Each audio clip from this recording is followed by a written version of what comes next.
Qu'est-ce que t'en penses justement les 16 policiers qui ont été arrêtés pour du profilage racial? On est dans un pays où que ça n'a pas sa place, le profilage. Karine Lafontaine elle sort du bar avec son ami. Elle est comme Asti, je commence à tanner de Trois-Rivières. Asti, qu'il n'y a pas de blanc ici. Il y a Asti d'Arabes et des Noirs. Cette personne-là, on devrait ultimement y enlever le droit de se reproduire. Ça allait émerger parce qu'on s'est senti, par les Américains, une espèce de danger de dire demain matin, on pourrait être envahi. Puis ça nous a fait peur. Jean-François Tremblay, qui est dans l'immobilier depuis plusieurs années maintenant, t'avais ta propre télé-réalité, chasseur de maison. Je suis tombé dans l'immobilier, j'aimais pas les blogs, j'ai vendu mon blog. Qu'est-ce que j'ai fait avec ça? J'ai fait des flips. Après ça, j'ai fait une école qui s'appelait Flip Academy. J'étais jamais satisfait parce que... Pourtant, ça avait du succès, non? Ça avait du succès, je faisais beaucoup d'argent. Quand tu enseignes le flip, tu enseignes le problème, tu n'enseignes pas la solution. Il y a des écoles qui enseignaient à faire de l'optimisation de revenus. C'est une forme de flip. C'est ta capacité à faire avaler à des locataires des factures. C'est dégueulasse. C'est pour ça que j'ai lâché ça. Parce que oui, on était capable de dire comment faire ça. C'est où le milieu? Quelqu'un qui est plus capitaliste, qui veut faire de l'argent, comment que on pourrait réussir? C'est correct de vouloir investir dans l'immobilier puis de devoir faire du rendement sur son capital. Là où il y a un problème, c'est quand on utilise des raccourcis en disant hey, regarde, si je suis capable de faire avaler cette facture-là au client, je vais être capable, moi aussi, de prospérer. Jusqu'à temps que ça arrive, ça pète. Ici, quand tu es à Montréal, à Gatineau, oui. T'as pas le choix de maîtriser les deux langues. Oui, mais exact. Si tu viens de loin, dans les régions, c'est là que j'ai l'impression qu'il y a moins de personnes qui comprennent l'anglais. Est-ce que je me trompe? C'est clairement ça. Je pense que, tu sais, je regardais hier, tu sais, il y a eu comme c'est à Montréal-Nord que ça a parti, là, qu'il y a du profilage, puis là, qu'il y a de l'incompréhension, tu sais. Puis souvent, cette incompréhension-là, c'est un blitz culturel où que, effectivement, qu'en région, nous, on n'est pas confrontés à ça, tu sais. Tout le monde parle en français, il n'y a pas de multiculturalisme, il n'y a pas de... Fait que, il y en a, mais c'est une minorité visible. Fait que tu n'es jamais confronté à d'autres situations, tu sais. Fait que moi, en étant à Saint-Jean toute ma vie, ben j'ai toujours mangé les légumes qu'il y avait à Saint-Jean, j'ai toujours parlé la langue de Saint-Jean, puis j'ai toujours vu la rivière Richelieu puis des montgolfières une fois par année. Quand tu sors de cette espèce de cadre-là, ben là, c'est là que tu vois, OK, il existe un monde en dehors de... Puis ça existe même en dehors du Québec. T'sais, je veux dire, si tu prends un avion puis tu t'en vas ailleurs sur la planète, tu vas te rendre compte qu'il y a bien des affaires ici qui, selon nous, fait du sens ici, mais qui font aucun sens quand tu arrives ailleurs. T'sais. Qu'est-ce que tu en penses justement du profilage des 16 policiers qui ont été arrêtés pour du profilage racial? Moi, j'ai vraiment aimé l'entrevue avec Fadi Daguerre qui dit « Moi, j'étais eux autres. » T'sais, moi, j'étais ces gars-là qui profilaient dans les années 90 des gens qui écoutaient du hip-hop. Il a dit ça? Oui, il l'a dit. Puis il a pris mea culpa à ça. Moi, je suis d'accord à ce que aujourd'hui au Québec, même au Canada, on est dans un pays où que ça n'a pas sa place, le profilage. OK? Je pense que les propos racistes puis les injurieux face à des cultures qui sont différentes de nous autres, c'est rétrograde. Puis que ça devrait être puni plus fortement que qu'est-ce que ces gens-là ont eu comme punition. Puis je vais m'expliquer. Quand tu représentes la loi et l'ordre, servir, protéger, quand que tu fais ça, tu es à l'antipode de ta mission. Puis si tu es à l'antipode de ta mission, selon moi, c'est que tu nuis à l'ensemble de l'organisation quand tu fais ça. Fait que pour moi, il y a de quoi de très désobligeant qu'un policier, dans le cadre qui l'habite, tout comme un juge, tout comme des personnes à qui qu'on confère la responsabilité de nous protéger puis de nous servir, soit dans des positions que, OK, lui, il est capable de juger sur une couleur de peau, sur une race, sur un langage. Fait que comment que cette personne-là, on peut lui faire confiance que son jugement est aiguisé? Explique-moi ça. Fait que là, tu arrives dans une situation que peut-être qu'il va y avoir des personnes en situation d'itinérance. Ces gens-là parlent en français. Ils sont québécois. Ils sont blancs. Mais là, est-ce qu'il va y avoir le jugement nécessaire pour comprendre ce qui se passe devant lui? Si demain matin, ce policier-là, il arrive dans une situation de violence conjugale, puis qu'il y a une personne qui est là, est-ce qu'il va être capable de juger? Moi, je pense que la capacité première, la qualité première d'un policier, là, ça devrait être son jugement. Quand quelque chose arrive devant lui, il y a 1 seconde pour évaluer quelque chose. Puis selon moi, la religion, la culture, la langue ne devraient pas être en mesure de faire partie de ton jugement. Parce que ce que tu juges, c'est un humain puis une action qui est devant toi. Pas sa couleur de peau, pas son langage, ni d'où qu'il vient. C'est pas pour ça qu'on te paye, du moins. Puis tu vois, moi, j'ai immigré ici à l'âge de 8 ans avec mes parents. On s'est sauvé d'une guerre civile pour arriver ici. Et de 8 ans jusqu'à aujourd'hui, bon, j'ai vécu certains profilages, pas au niveau des policiers, mais un peu plus de racisme, je dirais. Surtout quand je suis rentré en business, puis j'ai commencé à travailler avec du monde un peu dans les régions et tout. Par contre, je suis très surpris qu'aujourd'hui, dans les médias, on en voit de plus en plus. Je ne sais pas si tu te rappelles ou tu as vu la fille, là, Karine Lafontaine, ou une demoiselle qui se vantait sur les réseaux, qui chialait sur les réseaux, elle habite à Trois-Rivières. Je te mets en contexte. Elle habite à Trois-Rivières, elle fait des lives sur Facebook. Elle est allée virale plusieurs fois. Là, elle a disparu pour une raison que j'ignore. Et là, elle dit, elle est dans la rue, dans un bar, où elle sort du bar avec son ami. Elle est comme, je commence à tanner de Trois-Rivières, il n'y a pas de blanc ici. Regardez tout ce qu'on voit, c'est tous des estis d'arabes et des noirs. Et moi, je veux, c'est quoi le mot qu'elle disait? Comme elle veut pogner un gars, elle veut un blanc pour avoir un enfant avec. Avoir une descendance, là. Exact. Tu sais quoi? Cette personne-là, on devrait ultimement y enlever le droit de se reproduire. Mais tu sais quoi? C'est ça qui devrait être fait. Et elle ne devrait pas avoir le droit de se reproduire. Ça devrait être un droit, ça, au Québec. Mais tu sais quoi? Je regardais, j'étais curieux de savoir qu'est-ce que les gens réagissaient à ça. Puis, guess what? Il y avait autant de monde qui supportait son message que du monde qui riait d'elle parce que clairement, elle avait des problèmes mentaux. Par contre, j'étais surpris. Puis là, pour une seconde, j'étais comme tabarnak. Qu'est-ce qui se passe? En province également, c'est mon Québec.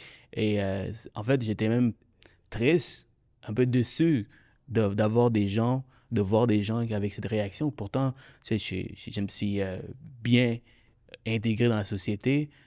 J'ai des employés, j'ai des gens qui j'emploie, je redonne à la société, on fait des grandes choses au niveau de mon organisation. Puis, tu sais, il y a des gens comme moi, là, c'est pas tout le monde qui rentrent ici puis foutent la merde, tu vois. Ben, en fait, c'est une très faible minorité, autant que Québécois. Mais ce que tu nommes, c'est un phénomène qui est très, très perceptible, selon moi.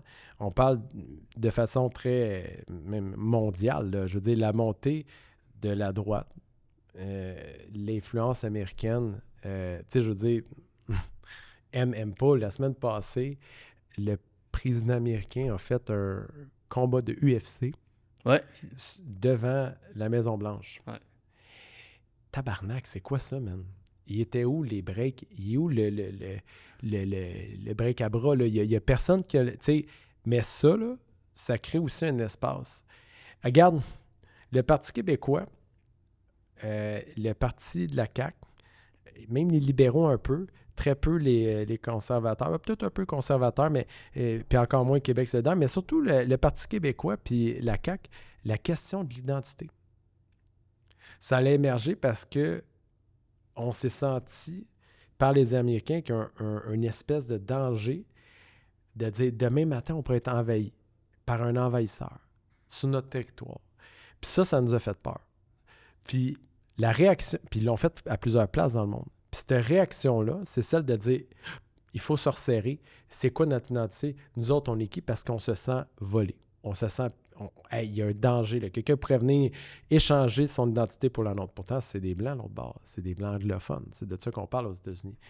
Mais je pense que ça, cette peur-là qui est là, a amené puis aussi une question de temps. Là, je veux dire, dans l'ère du temps en ce moment, regarde, on a vu la montée du masculinisme, on a vu des affaires où que c'est une forme de retour aux sources, retour à la suprématie blanche, retour à ça, de dire, mais pourquoi? Je veux dire, au final, toi, tu es arrivé ici, tu contribues à notre société, je veux dire, tu es un Québécois à part entière, tu es citoyen canadien, je veux dire, tu as un passeport du Canada, là. Je veux dire, toi, quand tu sors dans la rue, tu payes tes taxes ici, tu payes tes impôts ici, tes parents font la même chose que toi. On a décidé que c'était ça, que le Québec puis le Canada étaient fait comme ça. On n'est pas juste une terre d'accueil, on est une terre fertile qu'on veut avoir ça, puis on aime ça. Maintenant, un coup qui s'est rendu à destination, là où je pense qu'il y a un manque d'éducation, c'est de dire, cette conne-là qui était à Trois-Rivières puis qui se filme dans un bar, tu sais, comme, pour moi, c'est sûr que il appelle ça ligaturer, je pense, là, les ovaires. Coupe-moi ça. Là. Genre, enlève la possibilité de se reproduire à cette personne-là. Parce que, ultimement, j'aimerais pas ça que, genre, elle soit capable de descendre sa pensée dans ses enfants, d'affecter ça. Elle le fait déjà avec la population. Probablement. Parce qu'il y a du monde qui embarque là-dedans. Oui. Il y a du monde qui s'identifie à ça, dire ben oui, hey, c'est vrai. Comment ça qu'il y a des Noirs, des Arabes, toi, à Trois-Rivières? Voyons donc. C'est quoi cette pensée-là? Voyons donc. C'est comme si tu vois des humains parce qu'ils sont pas là. Ça arrive même pas d'un chien et des chats. Là. Je veux dire, il n'y a jamais un chat qui regarde un autre chat qui fait comme voyons donc, lui, il est caramel. Il est caramel, il est là, puis Boboule, il est noir. Il y a personne qui. Les chats, ils protègent leur territoire, ils protègent leurs choses, mais il n'y a pas cette. Je trouve qu'il y a une déconnexion qui fait, puis c'est un manque d'éducation. Puis ce que je remarque aussi, en fait, ce que j'ai vu dans les commentaires, c'est ils ont peur, comme tu dis, cette peur de l'identité, de perdre la culture québécoise, de perdre la Mais moi, langue. En passant, je suis d'accord pour la perdre. C'est ça, c'est l'identité québécoise, cette fille-là. Moi, je suis d'accord pour perdre cette bout-là qu'on a. Je veux dire, rapidement, écartez ça. Là. Perdons cette Karine-là. Là. Je veux dire, ça, pour moi, ça fait pas partie de l'identité du Québec. On est un peuple ici qui est arrivé, qui a pris, juste qu'on fasse un peu d'histoire. Là. Ici, il y avait des Autochtones. C'est un territoire non cédé. On est à Montréal. On a envahi une autre culture. On a établi une culture. Là, on parle des années en arrière. Là. Puis peu importe l'opinion, c'est ce qui s'est passé. On s'est établi, on a été reconquis, on a eu des conquêtes. Mais ultimement, ici au Canada, au Québec, il y avait des Autochtones avant. Là. On n'est pas en France ici. Là. T'sais? Fait que ce concept-là, je pense qu'il est mal perçu puis probablement mal éduqué. Puis cette peur-là, ben, que cette personne-là reflète, elle reflète, selon moi, une peur plus grande que notre société a, qui est celle de l'identité puis de ce qui se passe en géopolitique. Puis ceux qui viennent ici, parce qu'évidemment, maintenant, je connais pas un peu c'est quoi la sélection pour les immigrants, mais il y a certains critères qui doivent être acceptés, dont tu dois comprendre le français ou tu dois apprendre le français. Souvent, je pense qu'ils prennent du monde qui sont éduqués.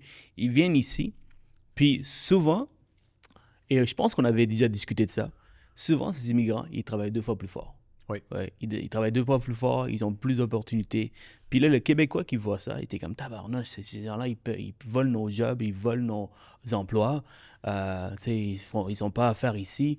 On veut une Québec où il n'y a que la culture québécoise ou de race blanche, exemple. Alors, qu'est-ce que tu as à dire? Parce que je pense que tu avais une opinion assez forte là-dessus, sur les immigrants.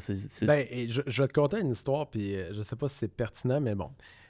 Mon frère, il a une blonde. Mm-hmm. Sa blonde est française. OK?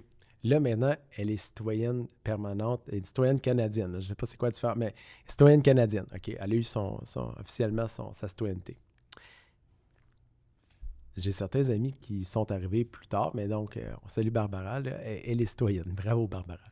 J'ai posé la question à Barbara, c'était quoi les processus? Fait que là, elle m'a compté, il y a des tests, puis mais donc, il y a un test à la fin où tout le monde se ramasse dans une pièce, puis il faut qu'il chante le Haut-Canada. Moi, j'ai 38 ans. Je vais en 39 en octobre. Je la connais pas, la calice de toune. OK?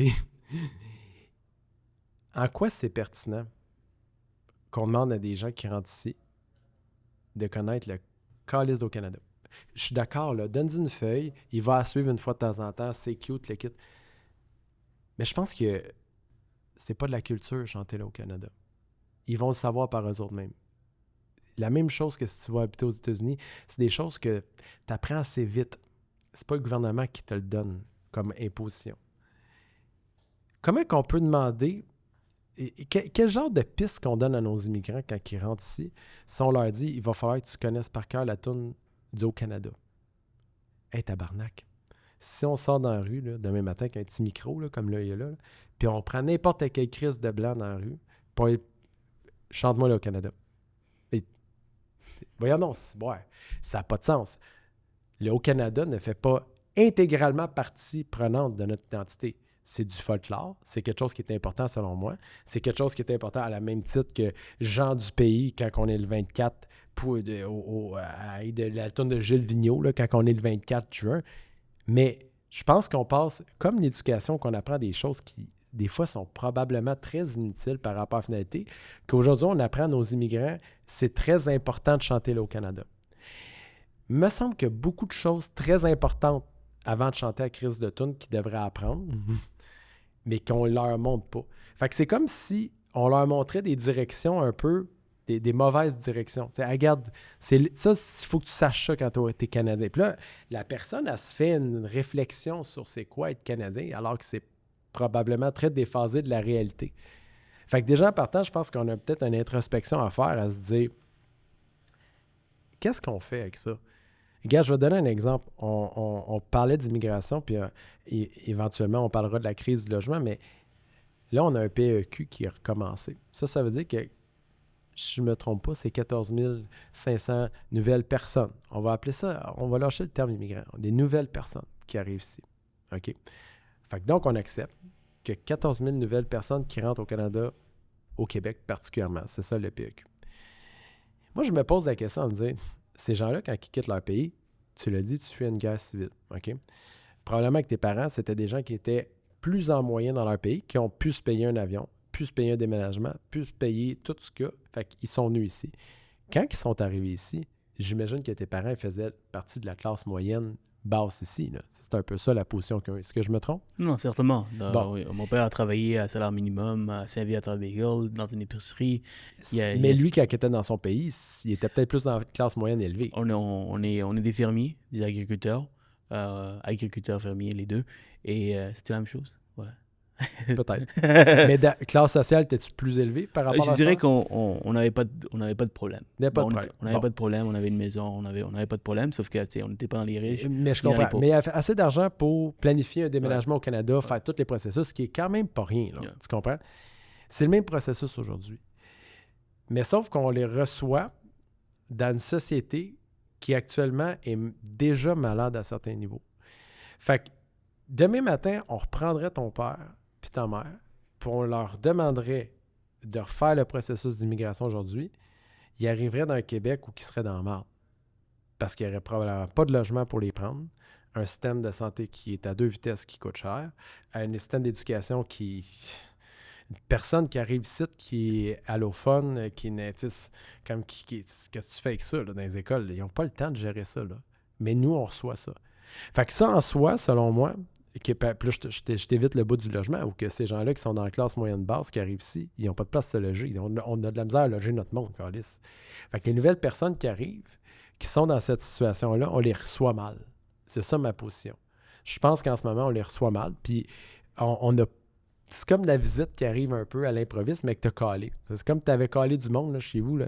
Hey, je suis fatigué, là, mais viens souper. Puis là, tu prends ton téléphone, t'en appelles. Hey, je suis fatigué, là, mais viens souper. Puis là, t'en appelles un autre. Hey, là, je suis malade, mais viens souper. Puis là, il arrive 40 personnes chez vous. Là, t'as pas de place pour les coucher. T'as pas assez de bouffe pour les nourrir, mais c'est toi qui les as calés. Là.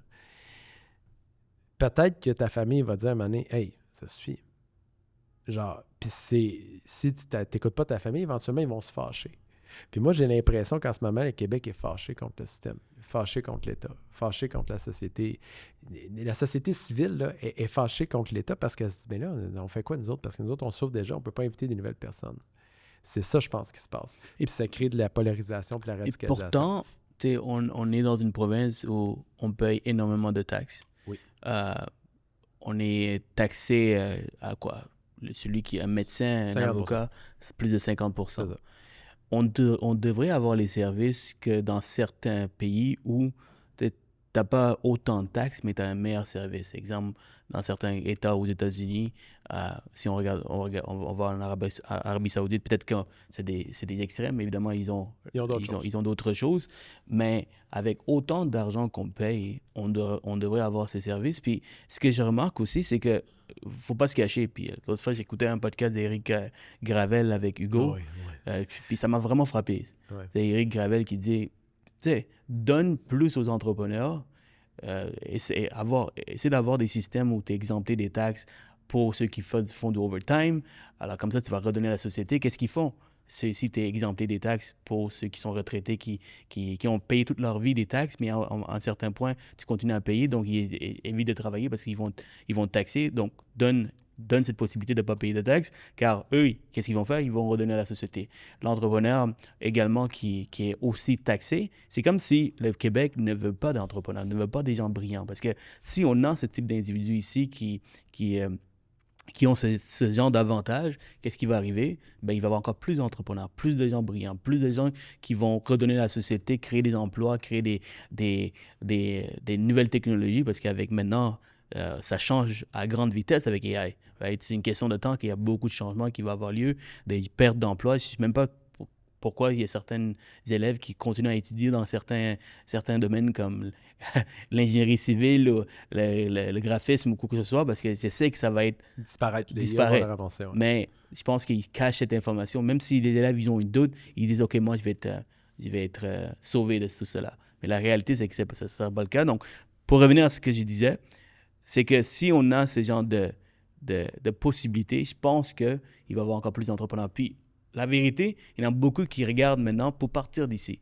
aller ailleurs, aller ailleurs où ils vont bien nous accueillir. Right? Parce qu'aujourd'hui, contrairement à dans les années 80, 90, on voit qu'est-ce qui se passe. On voit qui est accueillant. On voit qui nous prône, qui parle bien de nous. Right? Alors, tu es un entrepreneur comme moi. On va parler de ta business éventuellement, de la crise des logements, mais pourquoi tu penses qu'on est rendu là, selon toi? Puis pourquoi le Québec ne donne pas plus aux entrepreneurs? Bien, selon moi, il y a deux questions dans ta question. Puis, ou peut-être qu'il y a deux réponses dans ta question plutôt. La première, c'est que c'est rare qu'on fait une loi pour prévenir. On fait souvent des lois en réaction. Fait que ce qu'on fait quand on est dans l'État, c'est que la société civile nous envoie des calls, là, dire « Regarde, nous autres, on m'a donné un exemple. On a une loi qui a été adoptée pour les femmes violentées, pour accélérer, pour leur prémunir de meilleurs leviers, de meilleurs... » Bon, pourquoi? Parce que ça fait un crise de bout que, genre, les femmes, ils ont moins... Il y a comme un trou dans la loi, que ça vient d'être arrangé.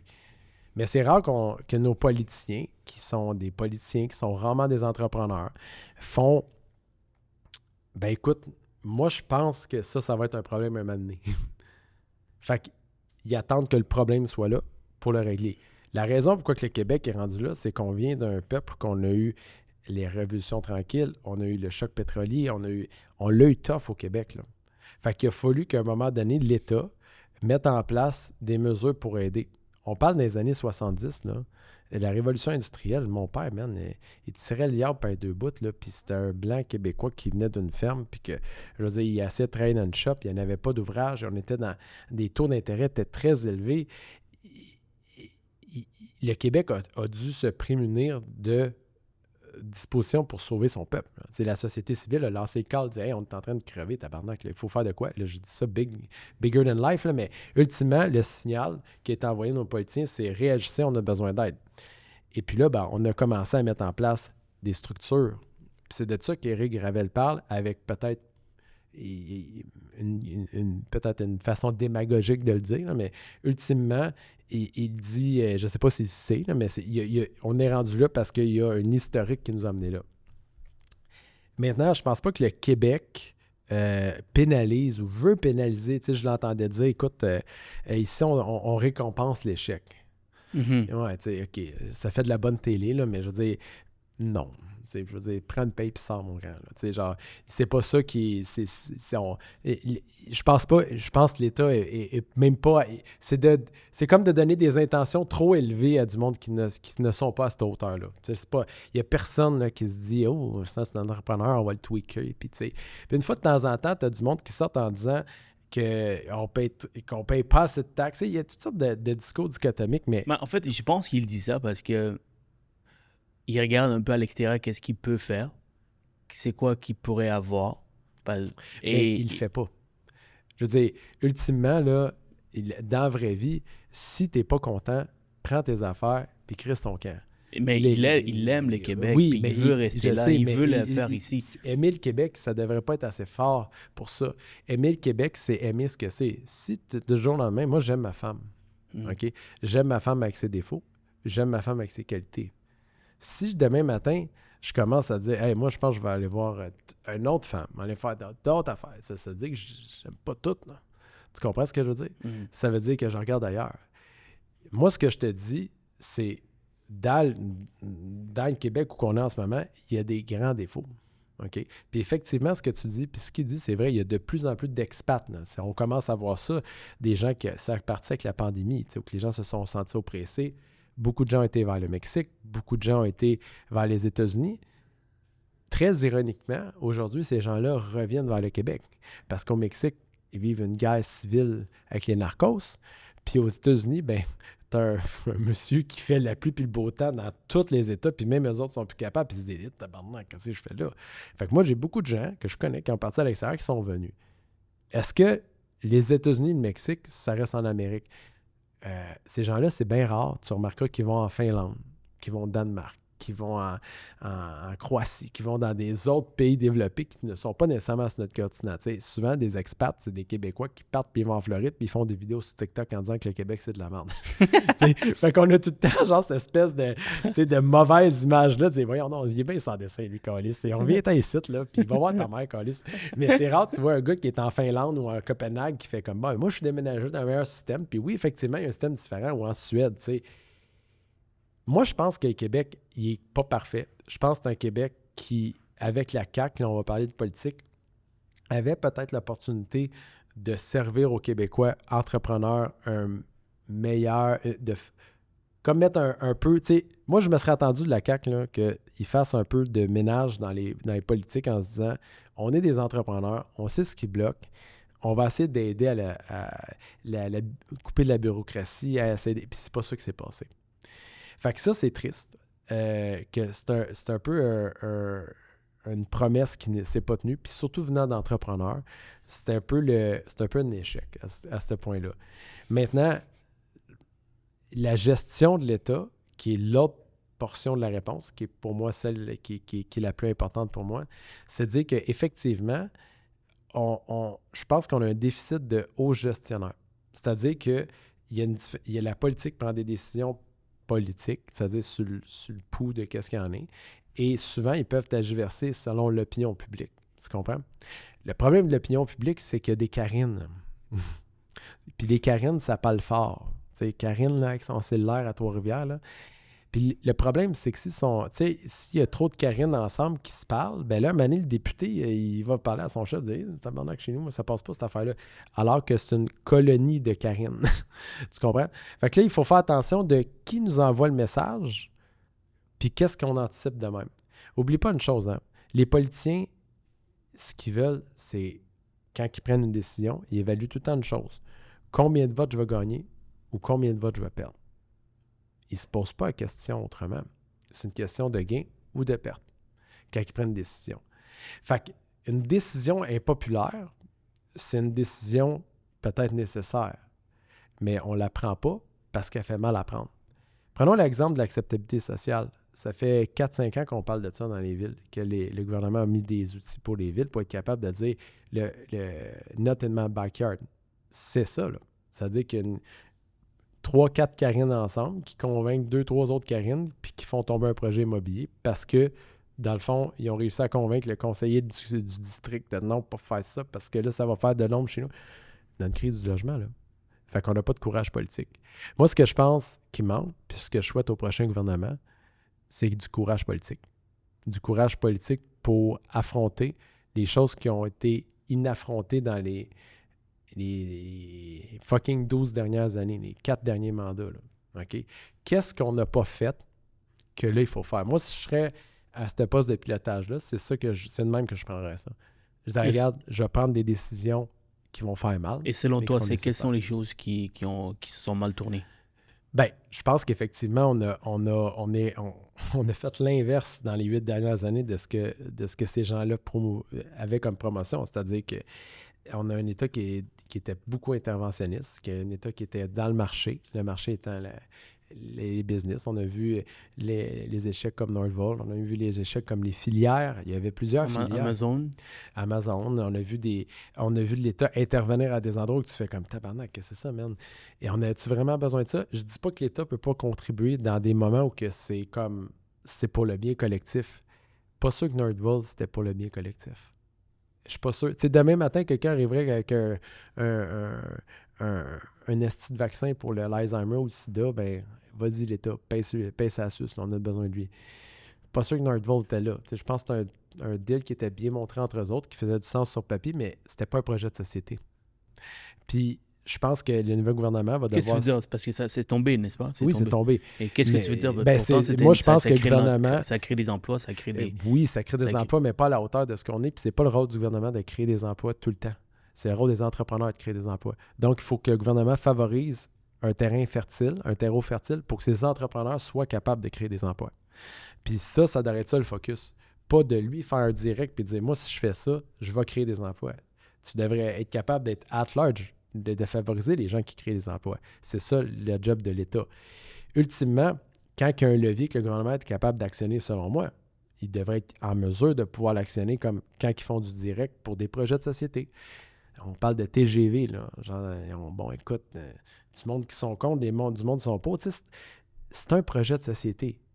C'est poche, là. Ils ont débattu pendant 8 ans sur le 3e lien, Calisse, pour passer de Québec à Lévis. Qu'est-ce que c'est ça? C'est un projet de société. On parle d'un pont, esti. Genre, peux-tu passer à d'autres choses? Mais moi, si je serais dans le prochain gouvernement, j'apprécierais que ces gens-là soient capables de prendre les sujets durs à apporter puis de dire, nous, on va passer à travers ça. On va parler des vrais projets de société. Qu'est-ce que le Québec moderne, aujourd'hui, contemporain, désire? Le Québec étant tous les gens qui sont là. Puis comment on peut avoir de la vision puis d'avoir le courage d'assumer cette vision-là puis d'accomplir des choses. Parce que si tout le temps, tu es breaké par l'opinion publique, c'est comme si toi, tu fais une vidéo puis que tu vois du hate en dessous. Tu fais « Oh, attends un petit peu, là. J'ai du hate là, sur mon commentaire. Je ne vais plus faire de podcast. Il y a un gars qui m'a dit que je n'étais pas bon. » Mais les politiciens, ils réagissent de même. La majorité, la grande majorité. Alors que tes podcasts, ils sont bons. Ils changent la vie des gens. Il y a du monde qui les écoute, qui sont inspirants. Mais le problème, c'est que c'est rare que ces gens-là sont vocales. Le hate est toujours plus fort que qu'est-ce qui est positif. Tu comprends? Dans la journée, s'il y a une personne qui te fait un « fuck you », c'est clair que tu vas t'en souvenir puis tu vas le compter à ta blonde. Mais par contre, dans ta journée, tu as 10 personnes qui t'ont fait des sourires puis une qui t'a ouvert la porte puis tu n'y en parleras pas. C'est clair. Fait que c'est la technique de la politique. Mm-hmm. Pour ça qu'il y a des lobbies, pour ça qu'il y a des affaires de main. Fait que pour moi, il faut que le prochain gouvernement ait du courage politique. C'est ce que je souhaite au Québec. Parlons de comment toi tu aides la société, parce que tu es dans l'immobilier. Oui. On n'a pas fait une introduction comme il faut. C'est une belle discussion d'amis qu'on a. Jean-François Tremblay. Merci. Qui est dans l'investissement immobilier, qui est dans l'immobilier depuis plusieurs années maintenant. Tu avais ta propre télé-réalité qui s'appelait Flip. Chasseur de maison. Chasseur de maison. Assez connu. Oui. Tu as changé beaucoup aussi à travers le temps. Je te trouvais hyper drôle. En fait, tu es encore drôle, mais il y avait un temps où tu en calissais tout le monde. Là. J'avais un moins de filtre. Oui, moins de filtre, plus radical. C'est comme ça que je t'ai connu et tu m'inspirais beaucoup parce que je voyais pas beaucoup de monde parler comme ça, être dans le corpo, être dans un milieu où les gens, ils sont droits. Ils parlent avec un langage corpo, puis toi, tu viens, puis tu brasses tout le monde, puis tu sacs tout le temps. Oui. Je trouvais ça assez spécial comme personnage, puis j'aimais ça. Puis à travers le temps, t'as changé un peu ton modèle d'affaires, et aujourd'hui, tu es là pour aider la crise du logement pour pouvoir voir comment que tu pourrais aider, comment que tu peux créer plus de logements. Parle-moi un peu de ta business, pour ceux qui ne te connaissent pas. Qui est Jean-François Tremblay? Ben en fait, je vais commencer par ce bout-là, puis je vais corriger de quelque chose. C'est moi qui ai changé. C'est pas mon modèle d'affaires qui a changé. Le modèle d'affaires, il existe. C'est moi qui l'ai adopté. Fait que pour arriver à où que je suis là aujourd'hui, il a surtout fallu que je change la façon que moi j'étais. on fait un petit backtrack parce qu'effectivement, ce que tu dis, c'est que j'ai passé une partie de ma carrière. En gros, j'ai commencé ma première compagnie numéro, j'ai eu ça à l'entour de 20 ans, ma première compagnie enregistrée à l'entour de 18 ans. Fait qu'à 36 ans, ça faisait 18 ans que j'étais en affaires, mais dans les faits, j'ai commencé à 16 ans. J'ai jamais eu d'autre job qu'être entrepreneur. Ultimement, j'ai fait du spectacle au début, ça l'a nourri des choses. Je voulais une retraite, j'ai acheté un bloc, je suis tombé dans l'immobilier, j'aimais pas les blocs, j'ai vendu mon bloc, fait de l'argent avec ça. J'ai fait, oh tabarnak, on peut faire des sous. Fait que là, qu'est-ce que j'ai fait avec ça? J'ai fait des flips. Dans ce temps-là, on n'appelait pas ça faire des flips, on appelait ça faire une crise de passe. Fait que là, j'ai fait des flips. Puis à un moment donné, j'ai créé un concept d'émission de télé que j'ai vendu à TVA, ce que tu racontais en amont, qui était le concept du chasseur de maison. Après ça, j'ai fait une école qui s'appelait Flip Academy. Parce que je me disais, Chris, il n'y a pas personne qui l'enseigne comme il faut. Je veux dire, il y avait des gens qui enseignaient le flip, mais c'était pas ça. Là, c'était archaïque ce qu'ils enseignaient, c'était plus actualisé. Fait que moi, j'ai créé cette école-là. Puis comme tu dis, à tout vent, je donnais mon opinion sur tout et n'importe quoi dans ce moment-là de ma vie. Puis c'était correct, c'était ça. C'était une belle passe. Puis tu vois, à peu près à l'entour de 2018-2019, j'ai commencé à être écœuré de ça. Vent de changement, séparation, tout le kit. À la veille de la COVID, je me suis fait opérer. J'ai eu une opération bariatrique, j'ai perdu 200 livres. Ça a été le début d'un grand changement. Puis je me souviens, dans ce temps-là, je refaisais faire le brand de Flip Academy, puis je n'étais jamais satisfait parce que... Pourquoi tu n'étais pas satisfait? Pourtant, ça avait du succès, non? Ça avait du succès, je faisais beaucoup d'argent.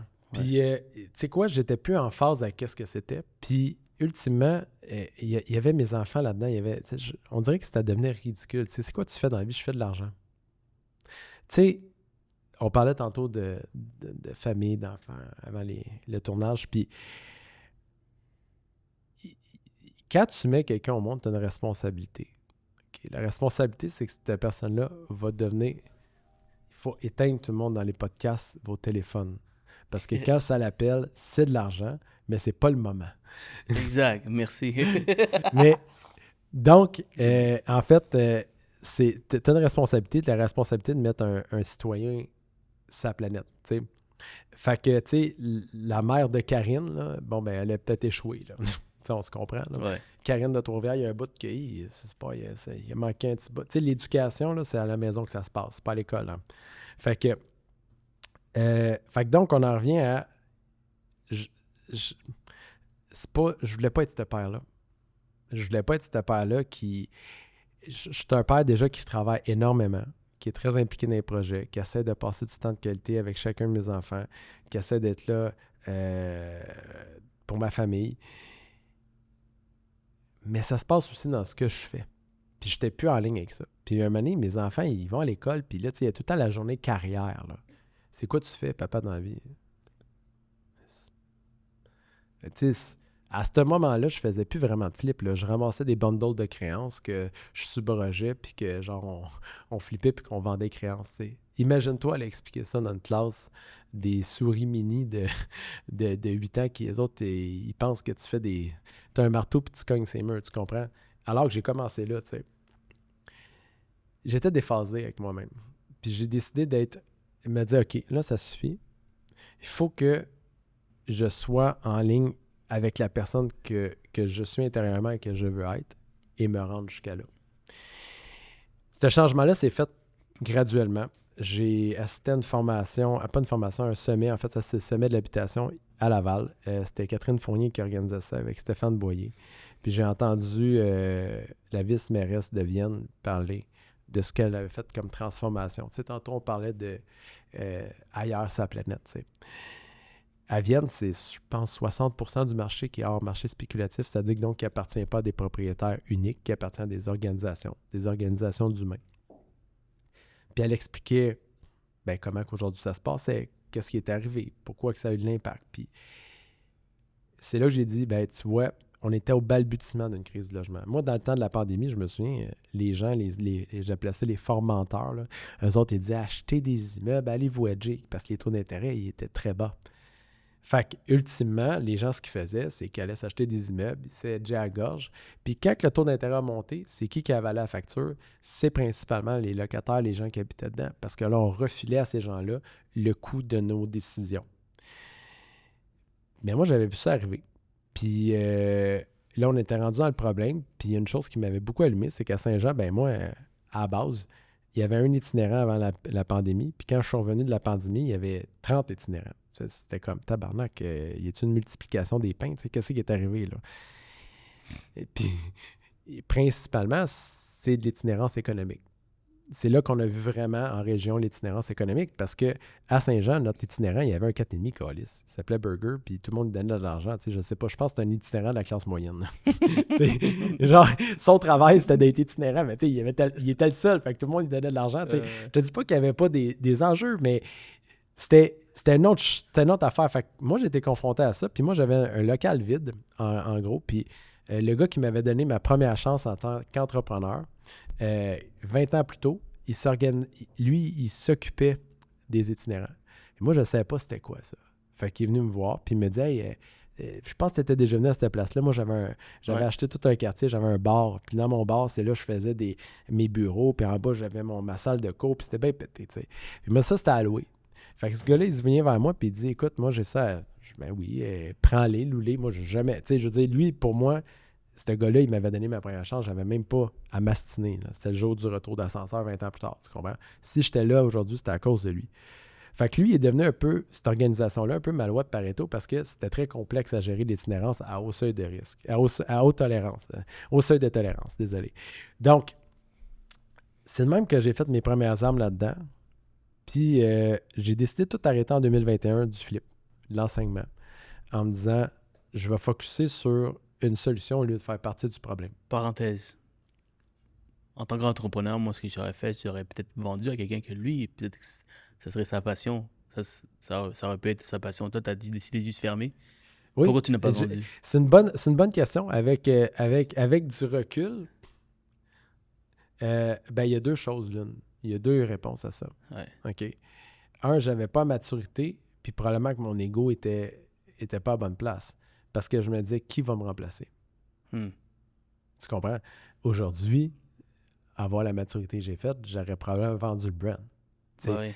C'est vraiment... ce que tu dis là, c'est une grande leçon que j'ai eue. Parce que j'avais mis tellement d'énergie dans ce brand-là, puis c'était tellement connu que j'avais aucun intérêt logique. T'avais une télé-réalité. Oui, non, j'aurais dû juste garder ça. J'avais des étudiants, j'aurais dû même structurer ça puis vendre de la structure, tu sais. Tu vois, il y a un bon livre là-dessus. Ça s'appelle le EMIP. E-M-I-Y-T-H. EMIP. Qui explique que finalement, j'étais peut-être plus un pâtissier. Là. Je ne sais pas si tu as déjà lu ce livre-là, là, mais il fait référence... J'ai entendu, mais jamais lu. OK, tu devrais le lire. Très intéressant, qui montre le scaling d'une entreprise. Puis moi, pour ceux qui l'ont lu, j'étais probablement le pâtissier qui n'était pas capable de sortir de sa pâtisserie. Fait que j'étais le gars qui faisait podcast, j'étais le gars qui enseignait, j'étais le gars qui faisait cours, j'étais le gars qui faisait... Même si j'avais du monde, tout retrouvé à moi. Aujourd'hui, je suis fier de dire qu'après toutes les entreprises que j'ai eues, je dois en avoir une trentaine de corpos, puis peut-être plus même, puis des gros projets. Je considère que Domicile Fixe, c'est la première entreprise dans laquelle que je bâtis. Mon rôle dans Domicile Fixe, c'est de bâtir l'entreprise. Puis cette entreprise-là a bâti des bâtiments. Mais mon rôle à moi, c'est de bâtir l'entreprise qui bâtit des bâtiments. Puis ça, à ce moment-là de ma vie, je ne le savais pas. Fait que puis je n'avais pas cette connaissance-là, puis peut-être mon ego ne disait pas. Fait que non, je n'ai pas vendu, je l'ai fermé. Allez. Puis peut-être que c'est bon, peut-être que c'est pas bon. Au moins, on a arrêté d'enseigner la recette de la bombe nucléaire. Fait que, la bombe nucléaire. Oui, quand tu enseignes le flip, tu enseignes le problème, tu n'enseignes pas la solution, en tout cas. Fait que donc... Ah, non. Là, tu as dit quelque chose d'intéressant parce qu'il y en a encore des gens qui font des flips. Mais là, il faut faire attention parce que les flips, c'est pas toute la même affaire. Ouais. Puis tu fais bien de nuancer. Quand que tu fais des... Pour moi, le flip est important. Quand tu achètes une maison, tu la rénoves, tu la revends, c'est pas de la spéculation. Il n'y a personne qui aurait fait ça avec. Tu comprends? Des reprises de finances qui sont tout battées, des successions qui sont tout battées. C'est bien rare que monsieur, madame, tout le monde ont 200, 300 000 dans le compte de la banque pour rénover la cabane. Fait que ça prend des gens qui prennent ça. Puis ça s'appelle des rénovateurs. Ouais. Puis tu mets la maison beau. Puis tu revends à un couple qui, eux autres, vont la prendre telle quelle. La maison belle, puis après ça, tu revends, puis tu aides le quartier, tu aides t'aides aussi l'acheteur. Parce que c'est 5% des acheteurs, tout le monde, qui sont capables de faire des rénos majeurs dans une maison. Exact. Puis la spécialité des flippers, c'est la première, c'est celle d'être capable de prendre des poubelles puis de les rénover pour que ça fasse des châteaux. Mais toi, tu pars de l'autre côté. Oui, donc, le downside. Ceux qui en profitent, j'imagine. Ben regarde, je vais te donner je vais te donner une bonne... peut-être une bonne ligne à ça, tu sais. Il y a des écoles qui enseignaient à faire de l'optimisation de revenus. C'est une forme de flip. L'optimisation de revenus, c'est ta capacité à faire avaler à des locataires des factures ou de l'argent. C'est ça. C'est un ensemble. Ça, c'est du flip. Puis après ça, tu revends ton immeuble ou tu refinances, mais peu importe. Plus dans le multilogement, oui. Dans le multilogement. Ça, pour moi, c'est dégueulasse. Parce que, tu sais, des gens qui ont un contrat signé avec l'ancien propriétaire, qui se sont engagés à payer ce loyer-là, parce que c'était leur capacité. Puis demain matin, tu arrives avec toutes les petites stratégies à trouver une façon d'augmenter le loyer, de leur pousser des factures qu'ils ne veulent pas, tu sais, toutes sortes d'optimisation. Ça, c'est pour ça que j'ai lâché ça. Parce que oui, on était capable de dire comment faire ça. Question. Oui. Oui, je comprends ce que tu essaies de me dire ici, mais maintenant, pour ceux qui font... Ils disent qu'ils font pour les bonnes raisons, c'est-à-dire, tu rentres, tu vois que c'est un immeuble qui a besoin d'amour, qui a besoin d'attention, que les loyers sont faibles, qu'évidemment, l'entrepreneur, il achète pour en faire du profit avec ça, mais en même temps, il améliore la qualité de la vie de la personne, de l'appartement, où ce que cette personne vit, en augmentant bien sûr la facture. Par contre, il fait des rénovations, puis il fait vraiment des rénovations. Exemple, qu'est-ce que tu as à dire là-dessus, ou tu mets tout le monde dans le même bateau? Bon, je vais répondre précisément à ce que tu m'as dit. Aujourd'hui, principalement, les gens choisissent leur habitation en fonction de la capacité de paiement. OK? Ça veut dire qu'ils ont des yeux pour voir eux autres aussi. Ils ne sont pas aveugles. Fait que si on choisit une bâtisse qui était moins chère, mais qui était un peu plus laide, c'est-à-dire qu'ils ont choisi de piler sur leur dignité pour l'abordabilité. OK? Fait que la journée que l'entrepreneur arrive avec sa belle grande idée de dire « Hey, c'est crissement là ici, moi je vais la rénover. Je vais faire la toiture, les fenêtres là. » Et des choses obligatoires qu'on n'a pas faites. C'est une discussion secondaire sur ce qu'on devrait faire au Québec pour améliorer nos bâtiments. Mais que quelqu'un voit une opportunité. L'entrepreneur arrive et dit « Hey, moi je vais faire ça. » Fait que là, ça m'a coûté 600 000 $, ou 300 000 $, peu importe. Fait que là, je vais remonter tous les loyers puis je vais dire « Regarde, j'ai fait des rénovations majeures. » Mais rappelle-toi que la journée numéro 1, quand la personne a franchi la porte, elle a loué le logement en fonction de sa capacité de paiement. Elle avait des yeux pour voir, un nez pour sentir, puis des oreilles pour écouter. Fait que si c'était mal insonorisé, si ça sentait le tabarnak, puis si c'était pas beau, elle a choisi ça parce que c'est ce qu'elle pouvait payer. Je dis pas qu'il faut pas l'améliorer. Je dis qu'il faut être conscient de ce qu'on est en train de faire. Fait que la personne qui se retrouve le lendemain matin à dire « Hey, moi, j'ai choisi ça ici parce que c'était ça que je pouvais me payer. » Là, tu viens de la mettre dans la marde. C'est de même qu'on fait pour monter l'itinérance. Parce que les gens, ils finissent par dire, ben écoute, surtout dans les populations vulnérables, parce que c'est rare que tu prends, by the way, une maison à Westmount ou un bloc à Outremont pour dire, bon, flipper un bloc à Outremont, c'est 2000 $ la porte, on va amener ça à 3000 $ la porte.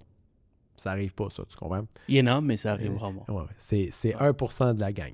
La majorité du temps, c'est on va aller dans Hochelaga, on va aller dans l'est de la ville, on va trouver des blocs qui sont pas chers, le monde ne paye pas, qui sont tout battés, puis on va les rénover, puis là, on va monter le loyer. Mais qu'est-ce que tu dis à quelqu'un comme moi, exemple, qui est venu ici pour créer une opportunité pour moi et ma famille, et qu'on voit ce genre de possibilités avec l'immobilier de pouvoir gagner notre vie.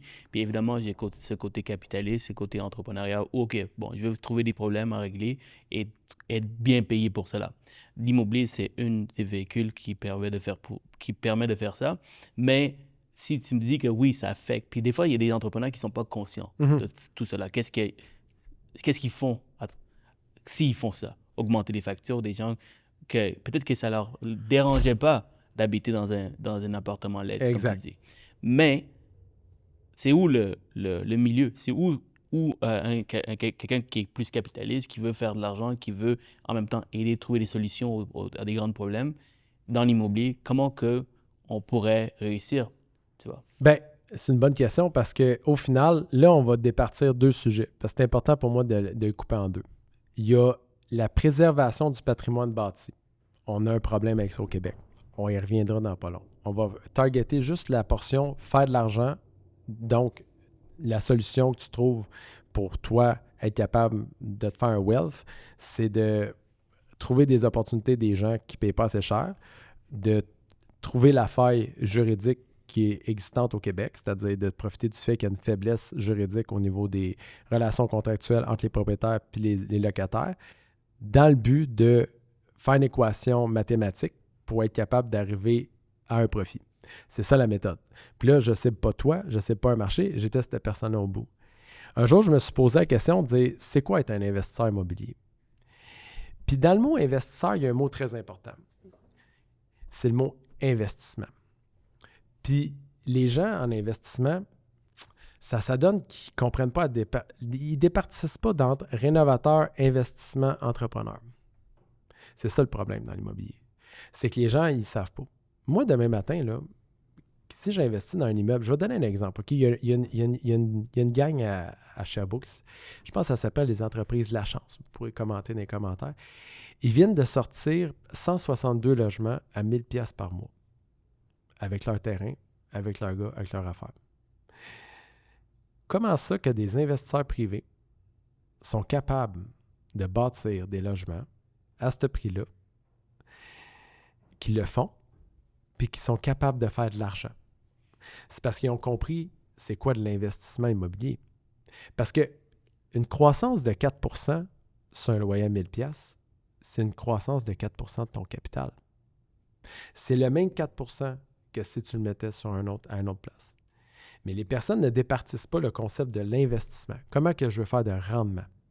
Le rendement, là, il n'est pas afférent nécessairement aux rénovations ou monter le prix du loyer. Il est afférent à un risque, il est afférent à une condition. Moi, je pense que dans le monde immobilier, le message qui est mal véhiculé, puis c'est ça que j'essaie de véhiculer avec l'Institut québécois du développement, c'est de replacer chaque case à sa place. C'est correct de vouloir investir dans l'immobilier, de vouloir redresser des immeubles, puis de devoir faire du rendement sur son capital. Ça, c'est logique et intelligent. Tout le monde devrait faire ça. Okay? C'est une société dans laquelle on vit. Là où il y a un problème, c'est quand on utilise des raccourcis pour être capable d'aller directement au but, en disant hey, « regarde, si je suis capable de faire avaler cette facture-là au client, je vais être capable, moi aussi, de prospérer. » C'est ça l'équation. Jusqu'à temps que ça arrive, que ça pète. Moi, je pense que tous les investisseurs immobiliers, petits ou grands, devraient avoir la notion de base de dire si j'ai 100 000 $ dans mon compte, combien de rendement je veux faire avec ça? Je pense que tu vends du prêt privé, toi. Mm-hmm. Bon, le prêt privé, la personne, elle se lève le matin en se disant moi, si je place mon argent avec Cérougène, je vais le placer à 12 %. Je vais avoir moins de risques, plus stable, puis toi, tu vas le prêter à 75 % d'RPV selon certaines conditions que tu vas établir. Ça, c'est des investisseurs immobiliers. Ils choisissent un rendement qu'ils jugent être capables d'avaler selon leur capacité d'émotionnel ou leur connaissance. Je le place, je retourne de l'argent. Maintenant, qu'est-ce qu'on fait avec ce rendement-là? Visiblement, quand on fait du prêt privé, c'est plus risqué. Si demain matin, on s'en va dans le moins risqué, bien, on a moins de rendement. Ça va ensemble. Le problème, c'est que dans le marché où on est, le Québec, on parlait tantôt de l'État, a laissé aller son marché. Fait qu'autant aujourd'hui qu'on a énormément de spéculation avec le loyer des gens, qu'on a des bâtiments que tu regardes, tu fais comme Chris. Qu'est-ce que c'est ça? Comment ça que les fenêtres, la toiture, la brique est en train de s'arracher? Hey, moi, à Saint-Jean-sur-Richelieu, ils sont en train de refaire une rue, OK? Ils ont été obligés d'arrêter parce que la façade d'un immeuble, ça allait s'effondrer. La façade, c'est rouge. La façade. Le gars, ça fait fucking 35 ans qu'il a le bloc. Il n'a jamais refait les joints de briques. Comment ça que l'urbaniste, elle n'a pas réagi il y a 20 ans, il y a 10 ans? Tu comprends? Mais ça, c'est le bout que l'État l'échappe. Fait que demain matin, le gars est écœuré, crée son immeuble à vendre, tous des logements abordables parce qu'il ne veut pas mettre ça, évidemment, aux normes.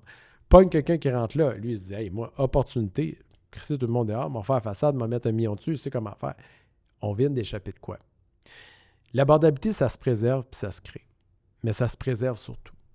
Moi, je pense que les investisseurs immobiliers qui rentrent dans le marché, en ce moment, ils ont énormément d'opportunités à plein de segments de marché, dans le 3e quintile particulièrement, où qui peuvent placer leur cash. Après ça, si tu veux aller très vite, parce qu'il y a des gens qui veulent grossir vite en immobilier, Fait que tu peux grossir en amplitude ou en longévitude. Fait que c'est quoi tu veux? C'est que tu vas aller rapidement au capital ou tu es plus large?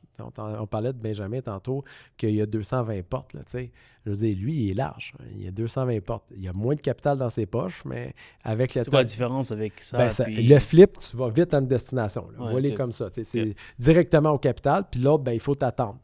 L'immobilier, ça le dit, c'est immobile. Là. Ultimement, ça prend du temps à grossir puis arriver à quelque chose. C'est un véhicule de placement. Puis le problème que je vois dans le marché, c'est qu'on utilise l'immobilier comme comme si c'était une... Puis là, j'ai de la misère à le dire, mais j'ai pas le terme, mais c'est une business. C'est une... Ils font la spéculation. Mais le fait d'arriver en disant, c'est pas une action boursière. Mm-hmm. C'est pas quelque chose que tu peux prendre puis être capable... La spéculation en immobilier, c'est la base. Même dans leur marché spéculatif, là, eux autres aussi doivent comprendre ça. Mais il y a une chose qui est claire, c'est qu'on ne peut pas utiliser les humains comme étant un réceptacle à nos besoins. C'est ça qui ne fonctionne pas. Plus que on est dans un bas quintile, plus que la personne qui est dans cette position-là est vulnérable. Fait qu'en ce moment, la plus grande opportunité, évidemment, comme je t'ai dit tantôt, c'est pas de flipper des blocs à Outremont. C'est de flipper des blocs dans Schlag. Que le gars, il paye...